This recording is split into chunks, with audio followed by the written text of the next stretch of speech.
Hello and welcome back to 31 Days of Craftoween. It is day 12.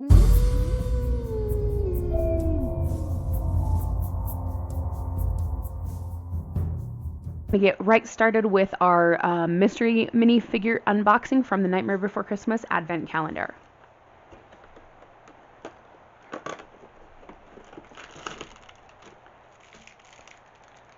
It is Mr. Barrel. We got Lock and Shock before, but we've been waiting on this guy right here. He is one of the 3 trick-or-treating kids, Lock, Shock, and Barrel. We'll set him over here. So we've been working on this Halloween altered book junk journal for about 11 days now, and we're ready to pick out some prompts for day 12. Something I haven't really done much of is stamping, and so I'm going to select stamping in the background. I'm going to come back to this, something you've never added to a collage or / journal page. We tried this last time, and I technically did include it, but I want to try a couple more things. I'm not quite sure what else to pick. I kind of want to go with mushrooms, and then I'm going to put a question mark by owls. I don't know if I've got an owl that will work with the black and white, so we'll see what we can figure out there. Okay, so these are the pages we're going to be working on today, and we will set this down to hold it open. If I'm going to be stamping on the background, then I'm going to need some paper to cover this up with that's kind of plain and simple that I can do some stamping on. And I might want to do the stamping before I glue it onto the page, just to help deal with the bulkiness. So first steps are going to be looking for background paper and then picking out the perfect stamps to use. We are going to try something crazy. We are going to use this black patterned, black on black paper as our background, and we're going to use white ink to stamp with. This could be an epic fail, or it could be stunning. I'm a little bit scared to find out which one it's going to be. Oh boy. Now I have to choose stamp. I've got some of these. This is a Crackle. This one's got some ledger. This is some old writing, some swirlies. I have Halloween stamps. I don't think they're very good background stamps is the only thing. I've got the Tim Holtz Field Notes set here. I think the first set I showed you is going to be my best bet as far as background goes. And I want to start with this ledger piece. So I'm going to find myself an acrylic block and everybody pray that this is going to work out. Here we are with the moment of truth. Please do something good. Ah, okay. I'm not mad at that.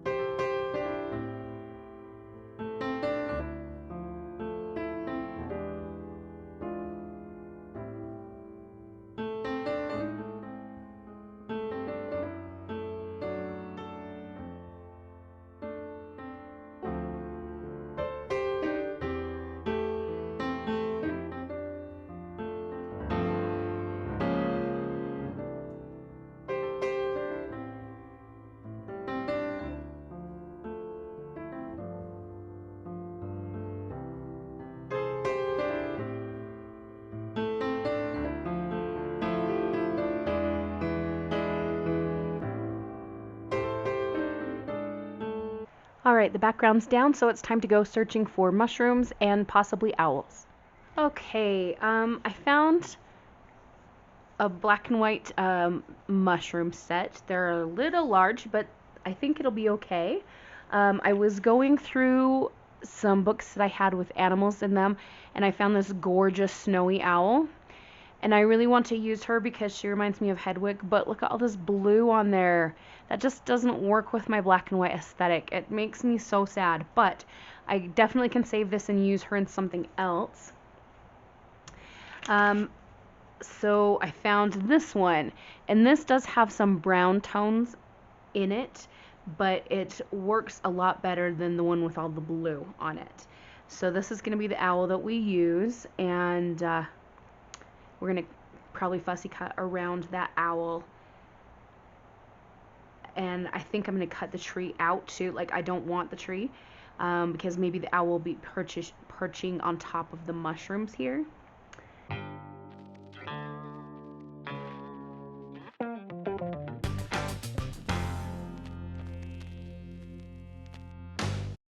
So if she's sitting on this mushroom, we wouldn't see the long tail feathers anyway. I don't know. Am I gonna hate that though, like with the yellow eyes and like the kind of brown colors?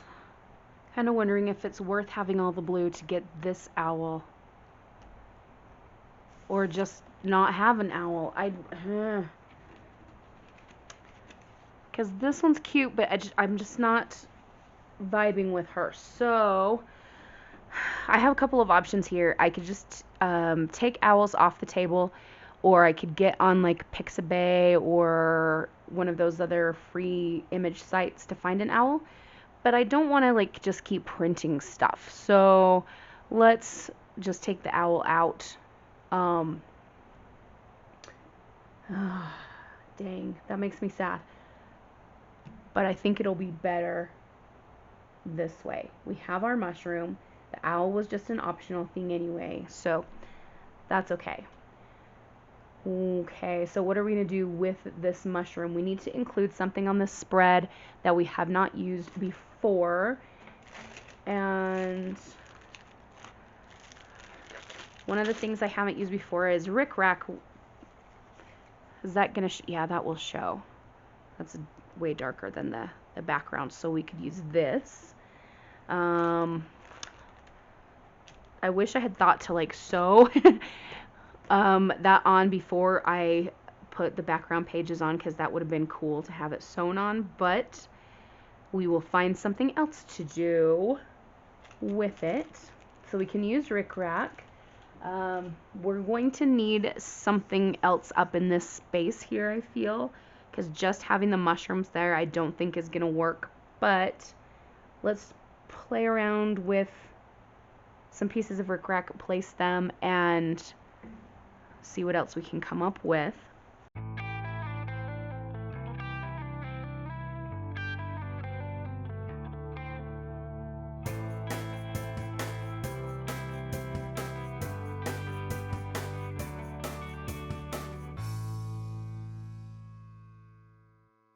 Now I think it just needs to be a border around the whole thing, except for where the mushrooms are. So that might mean I need to cut some longer pieces here. Okay, here's what I'll do. I'm going to ink up the mushrooms and glue them down. Before I do that, I'm going to plug in my glue gun. We will hot glue the rickrack around, and we'll cut a few more pieces to make sure we get all the way around for a border. Once that's done, we can decide what else to do on this page.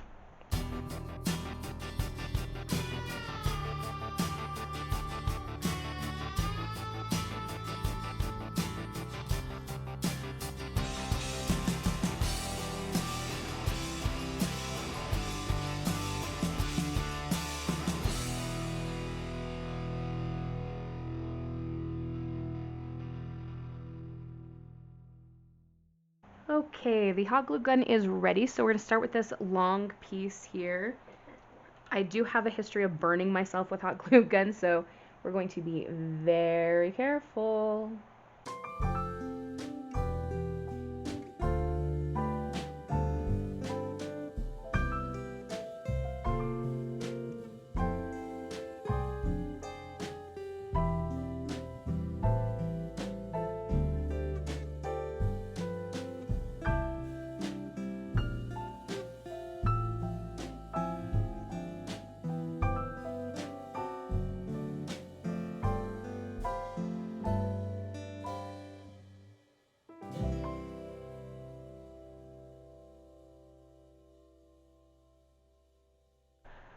Okay, the rickrack is on, and I have no idea what else to do. So I'm going to do another pause and search through ephemera, and I'll be back with you shortly. One day, 3 little girls went for a walk in the woods. One of them was a little nervous, so she brought her teddy bear along to make sure that she was okay. The 3 friends walked down the path until they reached a fork. They didn't know which way to go. One of the girls said, "We should go to the right, because right is always right." Unfortunately, the path to the right took them for about a mile and then suddenly stopped, leaving them standing in the middle of a strange place. Everywhere they looked, flowers, weeds, and mushrooms grew taller than their own heads. The girls turned around and tried to go back the way they'd come, but the path had disappeared. No matter which way they turned, they were surrounded by these strange, giant plants. They didn't realize that they had entered the Midnight Garden.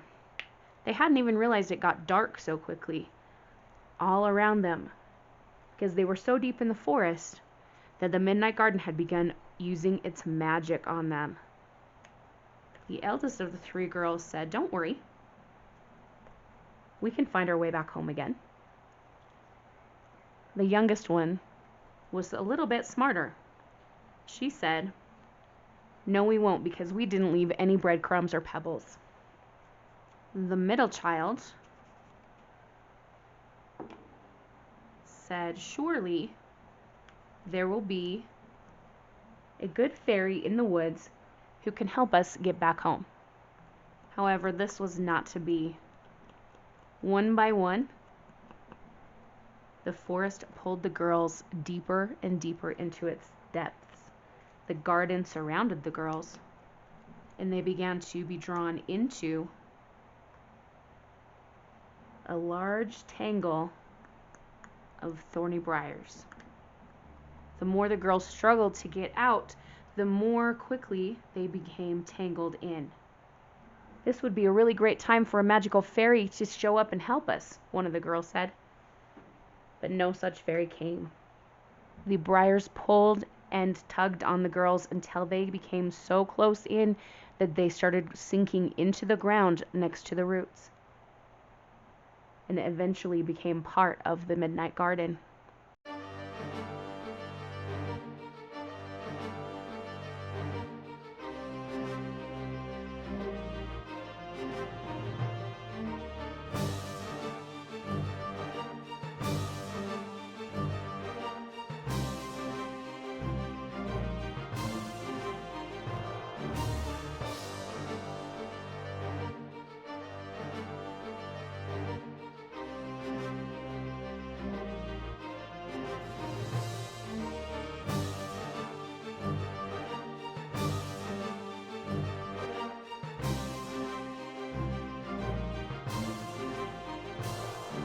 It was only when the girls had been turned to forever flowers in the Midnight Garden that the shadow creature came out to see what had happened.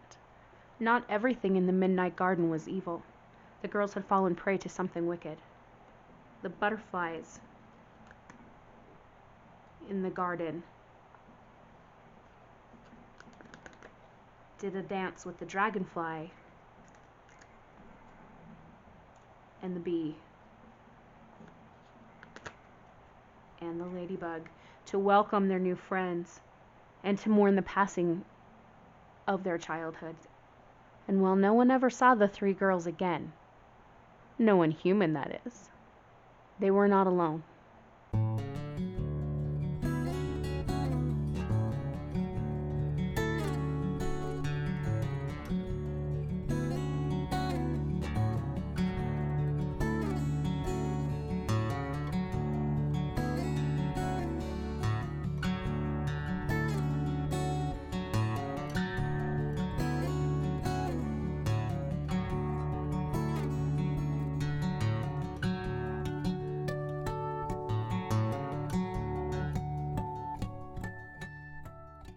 now that that grim story is over, we have completed our page. I don't know if I love it or hate it. You guys let me know what you think in the comments below. Yeah, that story just kind of came to me as I was putting things together, and it got a little bit dark. I'm so sorry, but this is a Halloween junk journal after all. Yeah, thank you for joining me today, and come back next time for day 13. In the meantime, have a wonderful, magical, and spooky day. Happy crafting. Adios.